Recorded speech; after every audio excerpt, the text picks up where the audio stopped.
Welcome to Building UIL Champions Podcast, brought to you by Pocket Coach Academy. I'm your host, Cody Morris. In this podcast, we look to help coaches, coordinators, and administrators build UIL championship programs.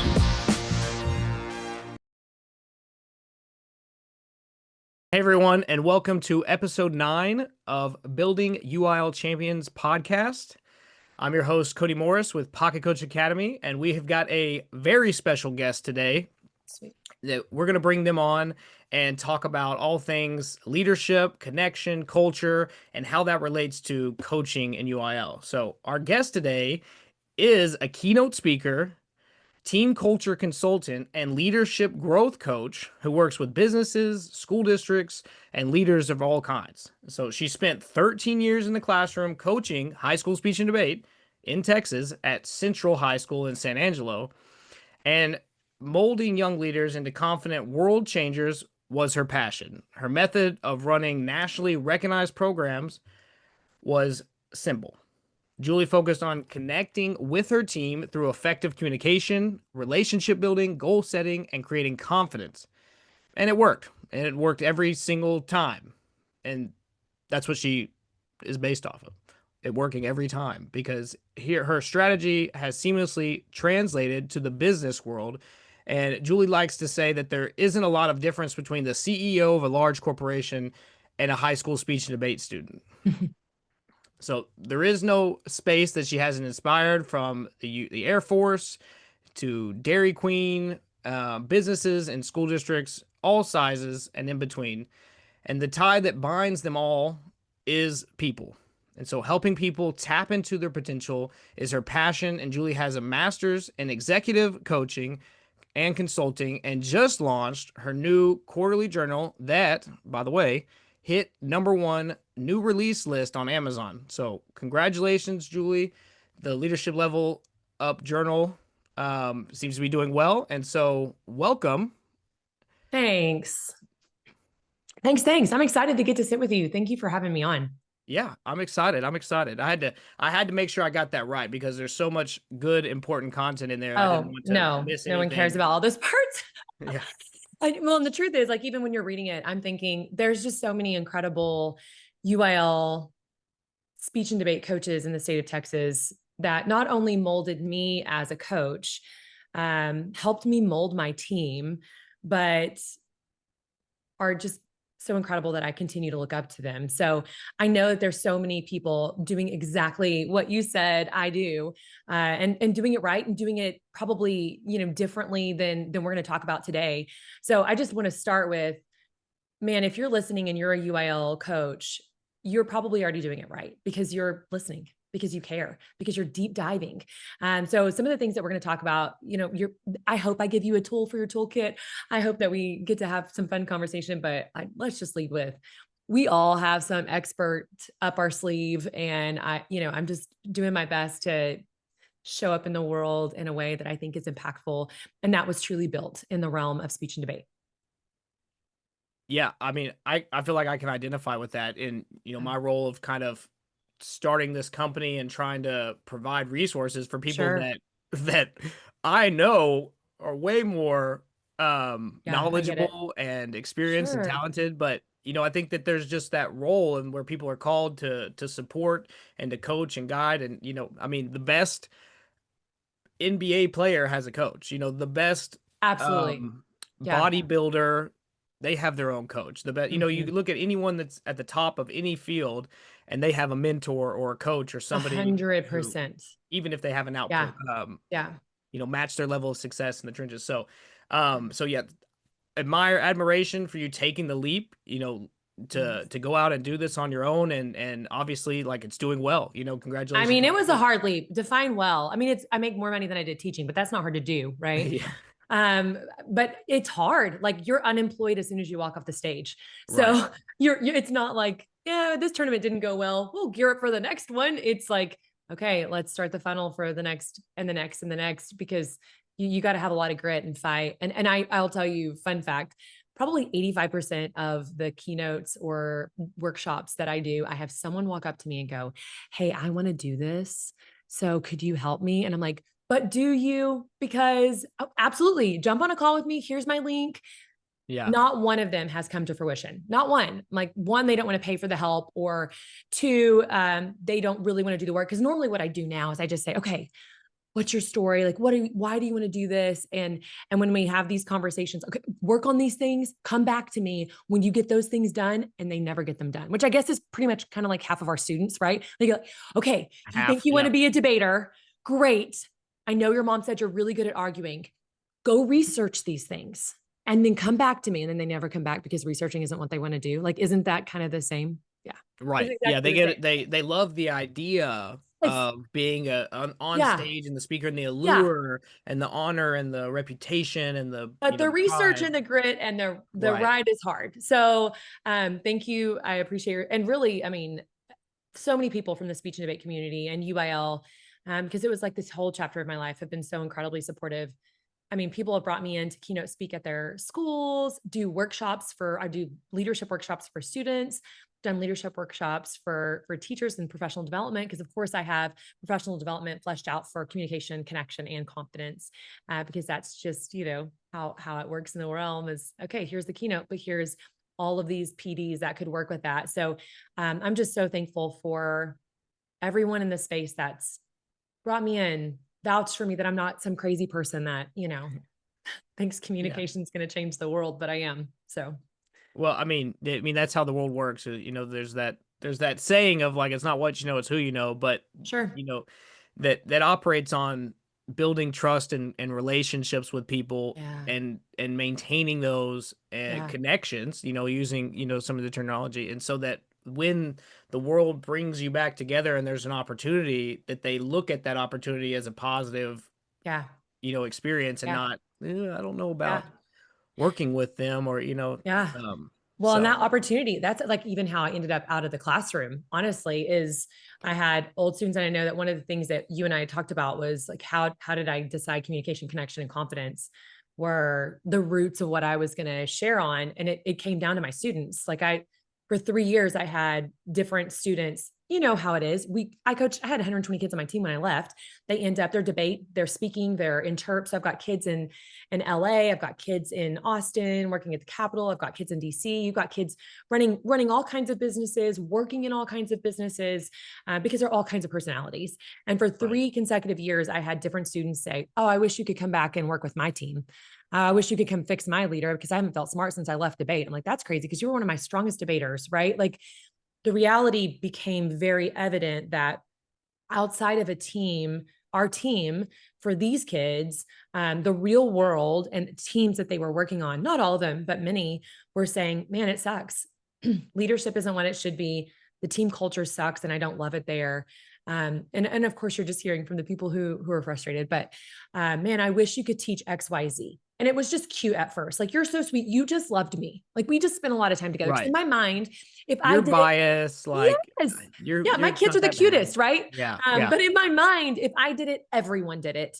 As I was continuing to teach, I ended up our CTE and fine arts chair at Central as well, with like 60 employees in those two spaces that I kind of helped navigate their time at Central, and schedules and evaluation stuff, like just helping and walking through that with them. I'm like, oh no, nope, everybody does not communicate with their kids like this. Not everybody cares about relationships for kids. And there's a lot of pieces to that piece back into the story. I won't waste our time with that. But the heart of it still was, this doors kept opening for me that kids were like, you need to do this. A kid started my website. A kid started my social media. A kid started like marketing me. I had kids sitting down with me going, okay, this is what you need to be talking about. And then I talked for 13 years of kids. What was it that was different? And I heard the same thing over and over again. So when you've sat back and talked to 13 years of a wide variety of students, and they right. all say the same things is what made an impact and made them feel like they could do the next big thing. Well, now you've got kind of your toolkit, right? Like, this is the difference maker. And I find that it is something that we all do, communicating. I mean, like, we coach communication in UIL, building relationships. You're traveling with your team. That's what we do. So for speech and debate world, it's probably very second nature. But and we all have kids. Like, my first national champion was homeless. Like we all have kids that, man, we were the difference makers for them. And we have kids that weren't willing to do the work, but then come back 10 years and say, I should have. And you were right. Right. Like you all have your legacy of how you coach. And you are probably making an incredible impact already in communication and building those relationships with connection and building confidence in kids. But not everybody is good at those pieces. And not every student receives it the same. I did some work with the Air Force and even working with those leaders and having conversations of showing up authentically. I mean, that's not second nature, right? Like that's how do you No. build relationships? Well, if you really want, and I say this, like if you want real, you have to give real. You get what you give. And I even gave a talk at UT for, those Capital Conference in the middle of the summer things. And Yeah. it was, you get what you give. That was the name of it. And we talked about like, if you're a negative Nancy, you're going to attract negative Nancy students. So then this is a moment that we sit back and we reflect and we say, okay, what kind of students do I have on my team? Because I would have coaches go, I just struggle with XYZ. And the funny thing was, 9 times out of 10, XYZ was that person. Like you are reflecting that. So you want a kid that's willing to work hard. You got to showcase that that's how this works. You want a kid that's going to be a problem solver. Then you got to showcase what being a problem solver looks like. Not, oh my gosh, I don't know what to do here. Now I'm a panicker. Like you're not going to teach students to be problem solvers if you're a panicker. So Right. it's also why everything I talk about starts with you as a leader. And I've ended up in the leadership space so much because you're only as good as you are healed. You're only as good of a leader as you are strong. So starting with you. So even when I do strategic planning, I start with how do you want to be seen and known, so that they have to think about how they want to show up, just like we all should do, which might be the most impactful thing because we love on students. We communicate well, but how do we show up as our best selves when teaching is hard? Yeah. No, I mean, you said something that really resonated with me that's been kind of my mantra or motto to myself is that like I can only be as good for others. And I think and I, for my internal, I think of like coaching my kids, my family, 100%. and I can only be as good as I allow myself to be. And I guess that's not the phrasing, but I have to take care of You myself and do. make sure that I'm eating and drinking water and getting enough sleep and taking care of my physical, mental and spiritual Right. being so that when I'm interacting with my family or Right. leading a team that I am at full power, that I'm at 100%. And I think back to times where I felt like I failed as a husband or a dad or a leader, and I can almost always guarantee you that I'm overstressed or like not getting enough sleep or not Same. Same. not taking care of the myself internally, and then that's being projected externally, and then that's when I'm failing those around me. And so I think that especially that's one thing I preach to teachers and to coaches is like we are so quick to just drain ourselves and burn 100%. ourselves to the candle on both ends, and then we're looking at the result and it's like you're driving the car for so long without changing the oil and rotating the tires Right. and Right. and keeping it running well, and then you wonder why it's breaking down on you and you wonder why it's not winning, Right. or That's a like, beautiful analogy. Yeah. the Yeah. analogies, it's just like you have to maintain Yeah. that Yeah. yourself so that it's that you're at your best when you're needed. Yeah. And so that's something that I just feel so passionate about Me too. because I see so many. I think about it from the dad side. I was like, I see so many dads just Mm-hmm. as they get older, and I'm not getting any younger here. It's like they don't take care of themselves, and then they can't participate with their children, or then Yeah. it's just, or Yeah. yeah. And I think about Yeah. teacher burnout and UIL Oh, for coaches, sure. especially, and speech and debate Oh, coaches. for sure. Cause you're going 90 to nothing because you love those kids. But one of the things that I do when I start is I talk about, like I said, you, but in the communication realm, how do I communicate with my own head and heart? That's a very first starting point. And Yeah. if you're like, oh man, I'm overwhelmed. Well, if you're telling yourself that, you're going to feel more overwhelmed. If you're telling yourself that you can't do this, you're going to, right? Like, duh. I feel like these are duh things, but they're reminders because when we get caught up in taking care of other people, We forget to go, how am I communicating with my own self, my own head and heart? Yeah. And then how am I connecting to what I need? Which means you have to take space to know what it is you need. Just like you're asking others to connect with you and share what they need, you've got to know what you need. And maybe you need time, maybe you need your people to level up, maybe, but like, what is it that you need and why? Right. So, what's the problem of the piece? What does success look like? And how can you make that happen? Means sitting in that time and kind of creating some goals for yourself, but connecting to what you need. And that's where you get confidence. So one of the things that I will preach forever is that communication and connection, it bleeds into your confidence. It leads into other people's confidence. So if I'm communicating with my own head and heart in a great way, if I'm connecting with what I need and I'm listening to my body and my heart and, just my kids, like what's important to me, where's your value system? Because you're a leader in every space you're in. You've got a circle of influence like a hula hoop, right? So when you walk into the board meeting, those are your people. You walk into the classroom, those are your people. You get home and you're looking at your children in the living room, those are your people. Like your circle of influence you've got to remember you're affecting everyone that's around you all the time. So you being able to show up as your best self is crucial. Now, what builds confidence in other people is how we communicate with them, how we connect with them and build those relationships so that we know, oh, this is why he's acting out because this is what happened in his home yesterday, right? Like, duh. Right. And telling teachers that, we get that. When I talk to the workforce about that, one of the questions that I have on like a little thing that we do when I do deep work with organizations is just like a little questionnaire. And one of the questions on there is there any days or months that are really hard for you? And every single time I will get somebody who's like, this is the day my husband died. This is the day that I lost my parents in a car accident or like something terrible. And I'll sit down with leadership after and go, here are your people cards. And they'll go, oh my God, I had no idea. Well, no wonder you had problems with her in March, right? Like you didn't ask the questions. So, right. So Yeah. sometimes, and this is your reminder as teachers, because we know the things, but are we really asking the questions? How do you get to know your kids, especially when you have 120 of them, right? Like that's hard. So, how are you building a system that you can connect with them and make sure you're able to not just check boxes, but take care of people? Because that's what builds confidence. Those communication pieces, those connection pieces builds confidence in themselves and confidence in you as their leader. Yeah.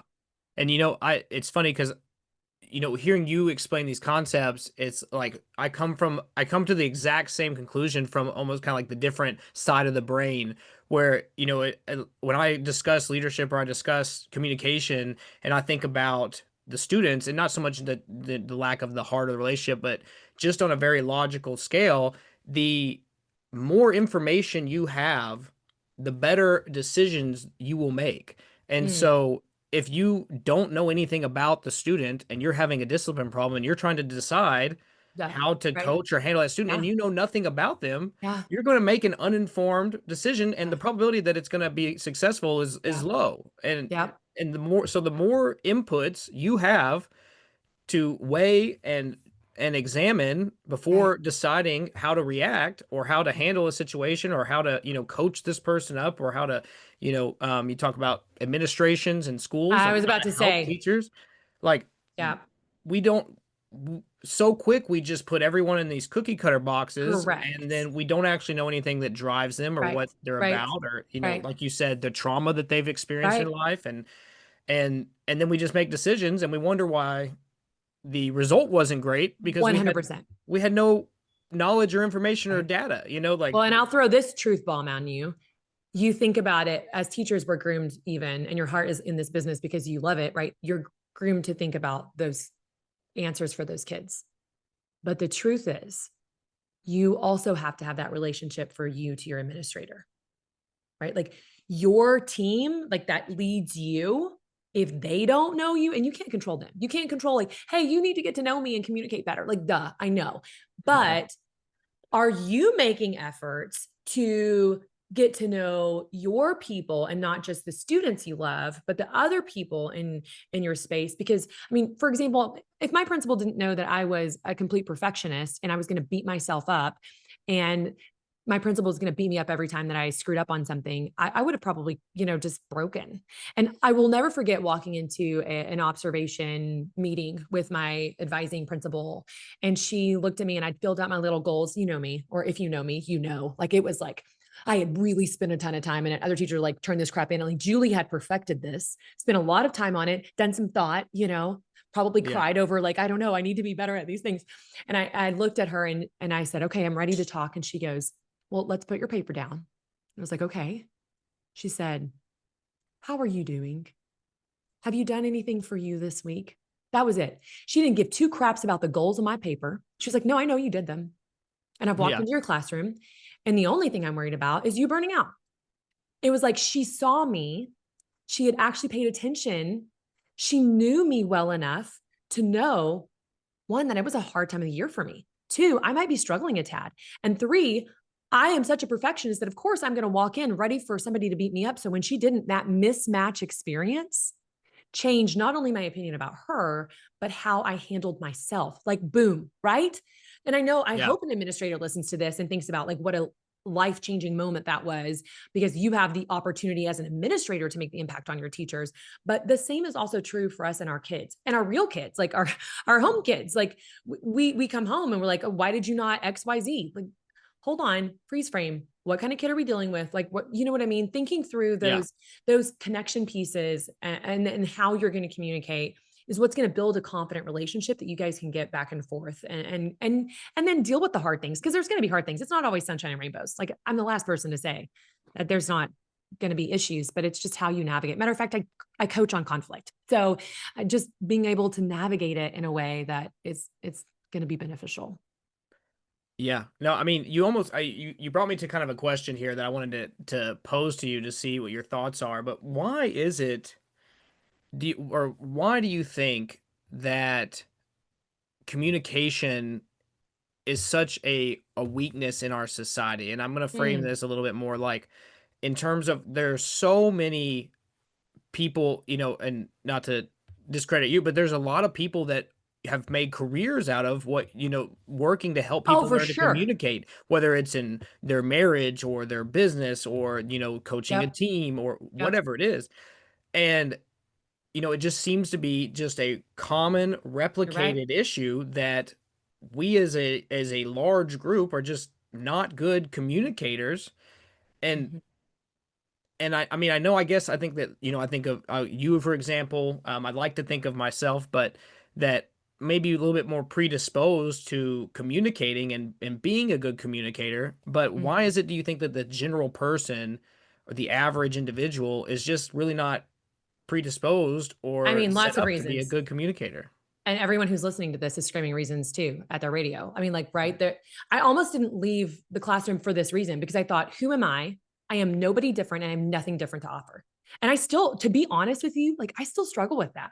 Like, what makes me even different? I do keep getting employed though, like to your point, right? Well, Because can I say yeah. what makes you different? Oh, uh, because you're willing to do the work is required. Like you're baby, you're willing sweet. to be on that stage. You're willing to say the things that need to be said. And there's like I'm sorry, like not to interrupt, but there's just not this massive spectrum of Mm. immense of knowledge on how to be a good leader. It's very simple principles and it's consistent coaching. So it's like it Mhm. doesn't require somebody to be a rocket scientist. It doesn't Right. require somebody to, work 80 hours a week developing this massive You're right. leadership book or manual, but it just requires someone that's willing, like you said, to have the conflict, to communicate, Mm.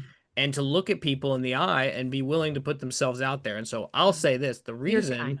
Thanks, is coach. because you're willing to do what's required and you have the passion and the energy for it. And Well, so, and I told you before we walked on, before we got on, is I do think speech and debate coaches set me up for that willingness. You get used to going into hard rooms and dealing with hard personalities and fighting for your kids, and so it yeah. definitely shaped me to be willing to navigate the hard. So I think, God had a plan in that. But also something that I think everybody's probably screaming is, House Bill 5 was the beginning of the end. COVID didn't help. AI is changing the world, right? Like, we are, and I can tell you the difference between um, the kids we're coaching to be in the business world and kids 20 years ago is AI is going to replace a ton of our jobs.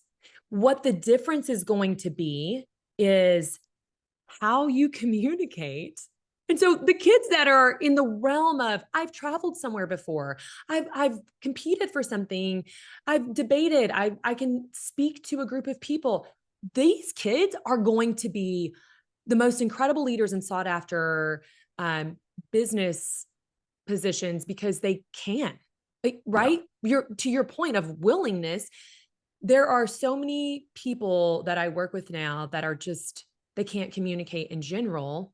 And that was before technology continued to rise and change our world with things like AI. So I'm Yeah. imagining in like 10 years, those of us that can communicate are it's going to be this deeper divide, and you're going to have opportunity, I think, to shift the world in ways that we don't see coming. I mean, who knows what that looks like? Because I mean, AI is incredible for a lot of reasons. I'm sure we could all Right. debate about AI forever. There's things I love and things I hate about it. But the reality is, it's going to change the workforce. I mean, it's not Yeah. going to completely get rid of things, but it's changing it. It already has. I got rid of one of my employees because I didn't need them anymore. I mean, AI Yeah. helped me, and I can cut something there. So, and then who I picked is I picked the person that communicates with me better. Like I like the way her and I have a relationship built. I'll keep her. That's how it went down. Right. So technology is going to continue to change our world. Our world is going to continue to change, but what's never going to change is the power of building relationships and communicating, because people to people, like they're still just human. We're having the opportunity to have conversations and get to know people that can just change everything about the spaces that we're in, and it for sure changes culture. So when I work with organizations and I go, okay, how do we want our culture to look and feel? Well, that starts with creating action. And when I do this legacy thing that I started with my team. I'd have my kids, and you might have heard this story, but I would give my kids an index card in January, and I would talk about the legends of my team. I would talk about my very first national champion, my very first state champion. I'd talk about the kids who had been through a lot of real crap and had come out on top, kids who had made really hard life decisions to be a part of the team. And then this is what they were doing with their life now. The kids who were the nicest ones to all the freshmen, the legends of my team, right? And then I would tell them, I'm going to remember you. The question is, how do you want me to remember you? And I want you to write it on this card. And the things I would get from kids, I mean, we would take 15 minutes of silence, and they knew it was coming. We would sit on it. I would let them think on it. They would bring it up to the front and they would just hand it to me in complete silence. Like it was a whole thing. And I did it in January because, the kids who were going to quit were already gone. So it was just like your Yeah. main team. My classroom feel changed completely every January, because now kids are going, oh my gosh, I really got to show up better. The excitement's over. We're needing a reboot. The reboot was there. This was it. Because I'd have kids write, I want to be seen as kind. Let me tell you something. You can say all day, I want to be known as kind. But my question to you is, what are you doing every single day that showcases kindness? That's Right. like saying, I want to run a triathlon and then sitting on the couch and eating pizza every night. It doesn't work Right. that way. There has to be action linked to the intention, or it's worth nothing. A dream is just a hope without movement. So, Well, and all of those, amorphous terms of I want to be kind, I want to be have integrity, I want to have, right. like those are a demonstration, a pattern of actions that someone has identified in you to Yeah. then label you that, right? Like Yeah. you are kind because of you have demonstrated a pattern Right. of doing things that have Right. been interpreted as kind. It's Right. like it doesn't have to be this um, you know, cloud in the sky that you can never grab a hold of, or whatever analogy we could use, but Right. you can systematize, or you can be Yes. deliberate in achieving those goals to be to reach those characteristics or traits that you want to Right. have. You want to be Right. hardworking. Well, what does a Right. hardworking person do? You want to Right. be have integrity. Like I really I love that because it's so easy, I think, for people to say, like I want to be kind, I want to be hardworking, I want to, Yeah. have these good traits, Yeah. and then it just feels like they have to, this, and I don't want to step on toes here, but this idea of like manifestation, it's like the manifestation is you identify the end goal, and then you Mm-hmm. identify the steps to And then you reach build that end steps. goal. Right. It's not a Show up. speak it into existence, it's Yeah. a, Yeah. develop Do it. the And work, so son. Yeah. yeah, Yeah. I just, I'm much Yeah. more literal in the sense of like Yeah. kind people do these things. So if you want to Right. be kind, you should do these Right. things. And so, Right. And yeah, the same thing cross applies to your culture.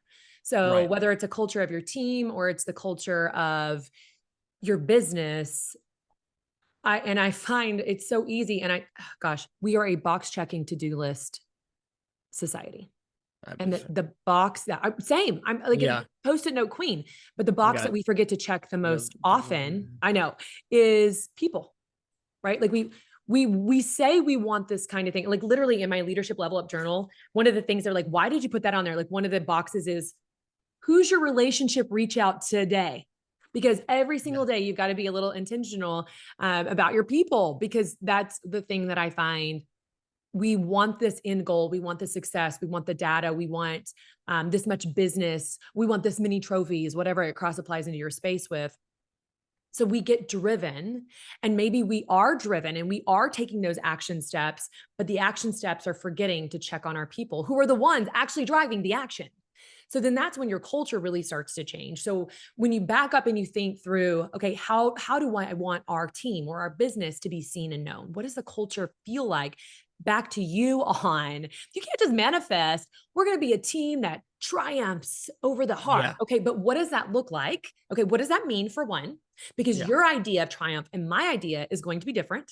Your right, idea of success and my idea are going to be different. So, do we have a common definition? I mean, right? Debate 101. Do we have a common definition? And what could be the problems that have held us back from creating that word of success or whatever it is that we're working for culture? And how are we going to move forward together to create? right, So one, why, what could be our pain points? Two, what does success look like? And three, what are our action steps? Especially the first next step, even if you don't know all the steps, make sure you've got a plan. But building your culture, just like building your legacy lens, means stepping back and going, how do I want to be seen and known? And taking a second and thinking through, what are the dream parts of that? What do we want our team to, in 10 years, what do I hope kids said about being on my team? What do I hope kids remember about me? What do I hope my classroom felt like to everyone that walked in that room? And then not just manifesting it, but right, building an action plan that creates that. And sometimes that's the hardest part, because we get caught up in the trophies. And then when we say, but I want my kids to remember that this is a place they could feel safe. How are you making them feel safe? right, Is because the trophies aren't going to do that. So it's really important that you think through what all those pieces mean. Now, I say all that, but I really want to win. I want to win. I want to get the trophies. I am competitive as all get out. And if you know me, you're like Julie's class, but I wanted both. I wanted safe, but I wanted competitive, which is why my classroom ran like a crazy monkey train that it did. Like we were 5 different curriculums at one point. Like it was insane. And we were going to go hard or don't show up. Like but that hardworking piece was part of yeah, it, but also a part of it in building that relationship was, I'm here for you, and that's it. And the trophy is only one piece. But you know what? I'll tell this story. I had a group of kids. We got food poisoning on the way to a tournament. And this was like mm, earlier on in my career. So I only had 25 kids with me. And only. well, I I'm just traveled with like picking, yeah, 55 every time I went yeah. after that. 25 would be it's just a good Okay, sized sorry, that team was by itself. stupid. Yeah, no, It was it's a okay. smaller team for me. And I remember the first kid throwing up, and I thought, oh my gosh, well, let's just call your mom. And he was like, no, no, I'm good. And we live in San Angelo. We were 2 hours away. Everything is far from us. So he was like, I think I'm okay. I was like, maybe it was nerves. And then I get reports that other kids are throwing up. By the end of the tournament, 22 of my 25 children were throwing up. Ask me how many kids quit competing. None.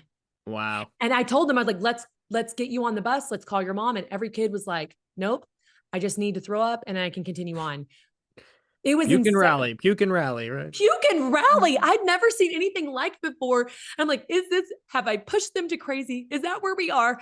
Yeah. Um, But Like, the okay, truth maybe we want to was, win a little too much. I Maybe was like, it this is doesn't just an matter. invitational. It's Yeah. one tournament. Yeah. We did win, but I'm like, the truth is, I'm here. I'm ready to catch you if you want to back out.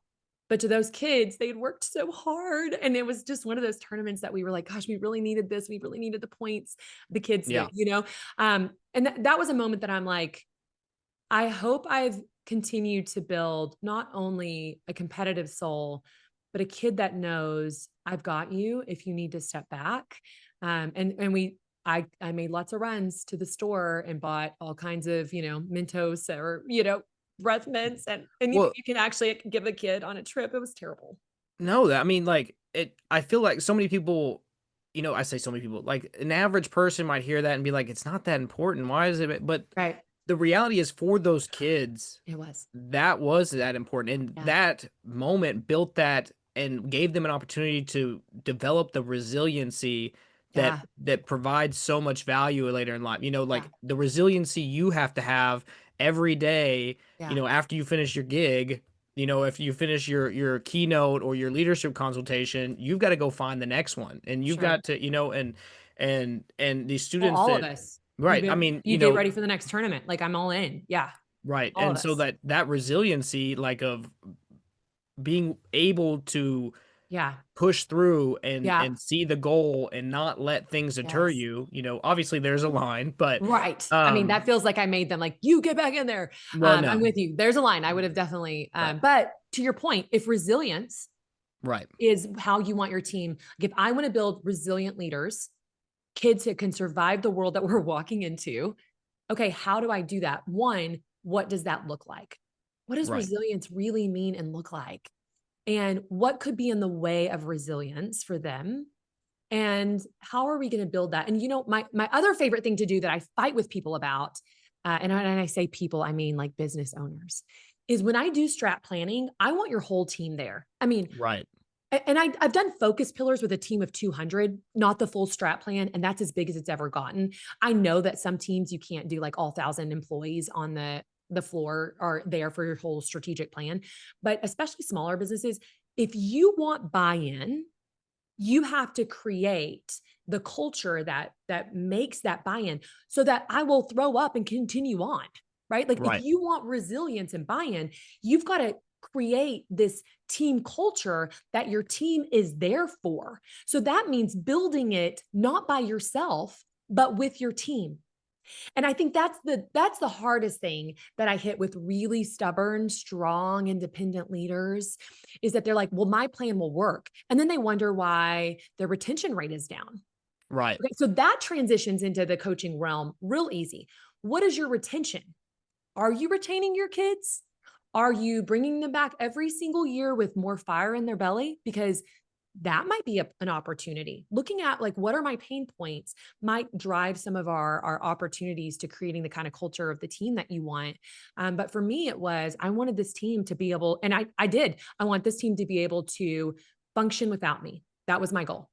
I want to be able to walk away and then be okay. And I took 2 pregnancy leaves that were 12 weeks long in the middle of my coaching career. And let me tell you something, we were just fine. We created a system, but those kids, Yeah. they could do it without me. So if I'm helping run a tournament, and part of that was we're all going to learn the rule book, every single one of you. You're going to learn every rule book because I don't want to be the only one that knew the rules. And because that way it's not just my fault if we screw up, right? Like I want it to be a Right. team thing.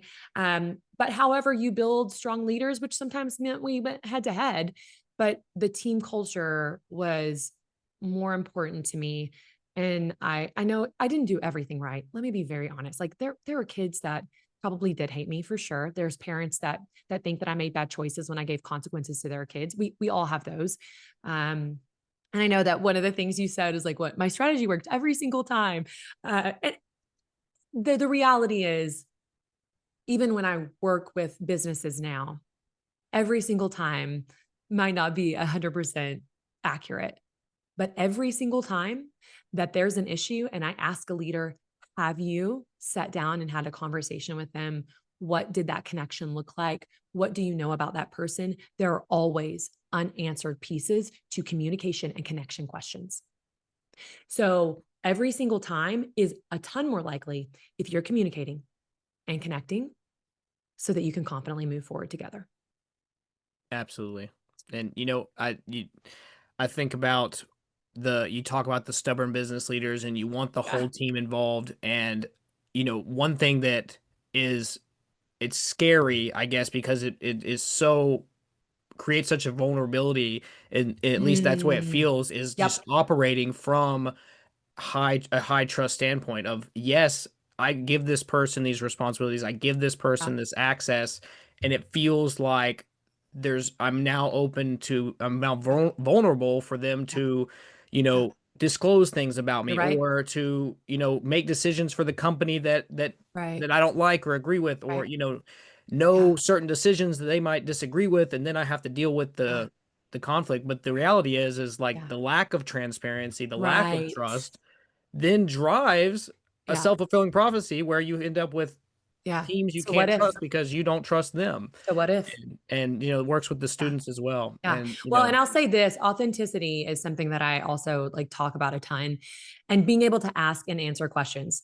And I know we're trying to wrap down, but I'll share this with you. I have a friend who's super sweet, and she's very kind, and she's bubbly, and everything's always just fine. And she's the last person I share my crap with, right? Like if I'm, if I'm going to get that from her, why would I give her the muddy waters that I am struggling with that day? And the same is true for students. Like you can't just ask of them to give connection to you if you're not willing to give. And I'm like, be professional. They don't need to hear about your dirty divorce. They don't need to hear, right? Like there are lines. Okay. I'm not sure, saying you need to showcase things that are inappropriate and unprofessional.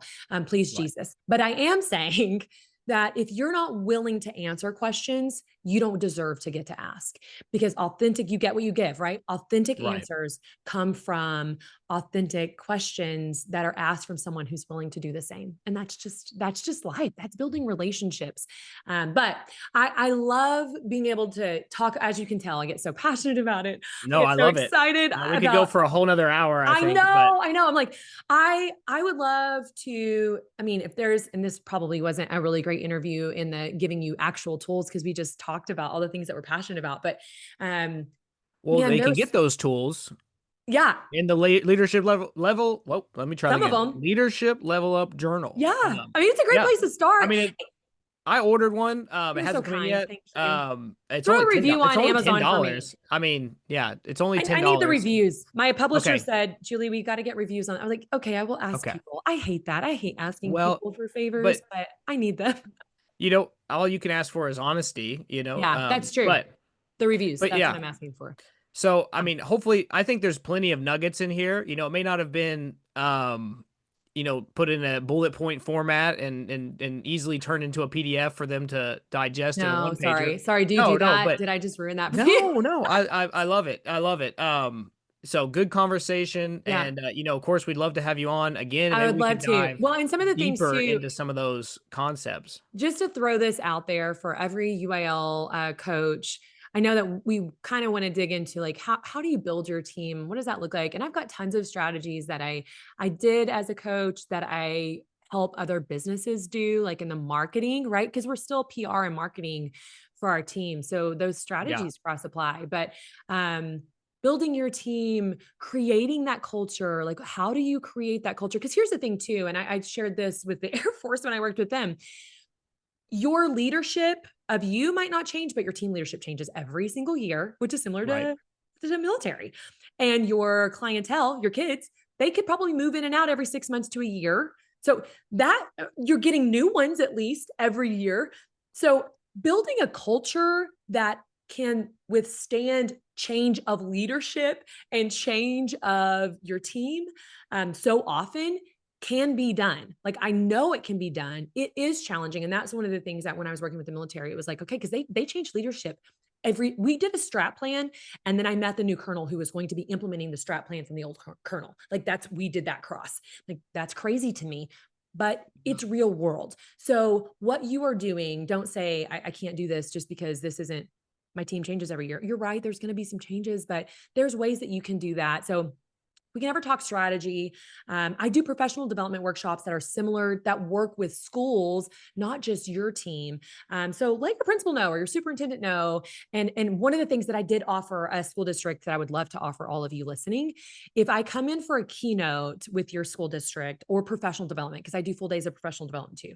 If I do that, I will offer working with the speech and debate team for free. So if your principal can, and but when I Might say have to work take with, you up on that. That's I a good one. know, I know. I'm like, if that means like us doing our own PD, for a couple hours, we'll find time so that I can just help you with your systems. But when I'm already there and your district's helping pay for it, or maybe your budget's paying for part of it, whatever, Sure. great. But I would love, just because I'm passionate about the speech and debate space, I love the keynoting. I love getting to work with educators and speak to educators. It's actually my very favorite place to speak, that I speak the least. But I would love to do more of that. And if I can help your team while I'm in your town, I'm all in. So, Yeah, absolutely. Well, yep.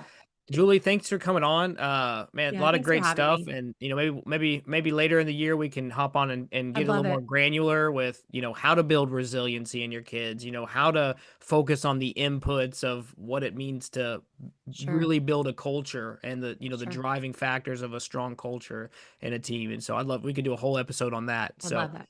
um, Love it. if you haven't checked it out or if you want, it's only $10 on Amazon. She's got a journal. It's not a book, so you don't have to sit there and Yep. read. Or if you wanted to read it, I'm sure that you It could won't go take cover long to because cover. it's, Yeah, yeah, pretty but pretty it's much a the same. tool. Repetitive. It's a tool to help you be intentional and guide you through the process of leading Yeah. individuals, a team, whether that's students or your business. And so, just want to give Julie that plug because I Thank really you. like the content and Thanks, believe Cody. that it has value and can help so many UIL coaches as they you know some of these coaches, it's their first foray into the world of leading anyone, in So terms of true. having a Yeah. team. Of course, we have a classroom, but Yeah. traveling and leading and things like that. So we'll have to cut it there. And so thank you for coming on, Julie, and I really appreciate it. And Thank you for having me. This is so fun. yeah, this was the episode 9 of Building UIL Champions podcast and with pocketcoachacademy.com. If you need some resources or assistance with getting your UIL program off the ground or just giving you some tools through the year so that you don't end up too burnt out by the end, check out pocketcoachacademy.com. We have asynchronous courses, weekly practice materials, as well as host bi-monthly webinars across 19 different UIL competitions right now. So there's something for nearly everyone available. And our whole goal is to help support and increase performance and participation in UIL academics. So until then, next week, thank you, Julie. Thank you, Cody. Bye.